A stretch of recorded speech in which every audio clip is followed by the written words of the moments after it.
Salam uşaqlar. Bugün yenə də test toplumunun yeni suallarından sizə çətin görsənən sualın asan izahını verəcəm. Deməli, bizə bir bərabərsizlik verilir. Deyir, x-in a-nın hansı qiymətlərdə bu bərabərsizliyin həlli bu parçaya daxildir. Bunu başa düşmək üçün sizə bir nümunə deyəcəm. Məsələn, bizə verilir ki, tutaq ki, deyirəm ki, x üstə gəlinsin 4, x çıx 3, kiçik bərabərdir 0. Biz bu bərabərsizliyi həll edəndə necə həll edirik? Ədəd oxu çəkirik, sıfırlarını qeyd edirik və yazırıq ki, x daxildir nə? Mənfi 4, 3 parçasına. Bu nümunəyə əsasən, indi baxın burada, belə bir bərabərsizlik verilir. Burada x üstə gəl bu, burada da x çıxılsın bu. Deməli, bax, buradakı bir sıfır, bax, burada göstərilib, o biri sıfır da, bax, burada göstərilib.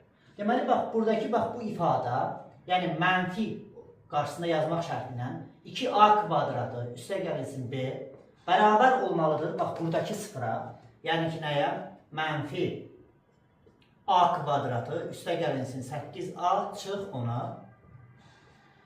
Buradakı, bax, bu ifadədə 2a kvadratı üstə gəli 7, 2a kvadratı üstə gəli 7 də bərabər olmalıdır, bax, buradakı köşə.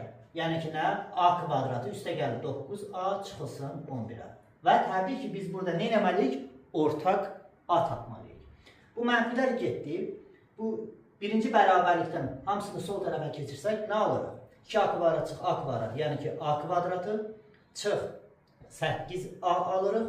Mənfi onu da sol tərəfə keçirsək, müsbət 10 olur. Olur üstə gəl 15, bərabərdir 0.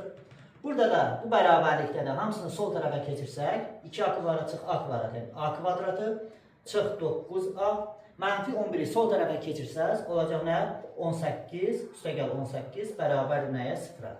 İndi bu iki dənə tənliyi vektörünü biz şöyə tapa bilərik də. Hasili 15, cəmidəki neçədir? 8. O zaman birinci tənlikdə olur A1 bərabərdir 3, A2 nəyə bərabərdir? 5-ə. Hasili 15, cəmidəki 8. İkinci tənlikdə də vektöründən biz şöyə tapa bilirik ki, A1 hasili 18, cəmidəki 9. Neçədir? 3-dən 6.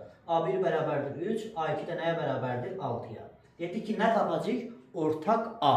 Ortaq A hansı oldu deməli? Cavab yazacaq ki, A bərabərdir neçə? 3.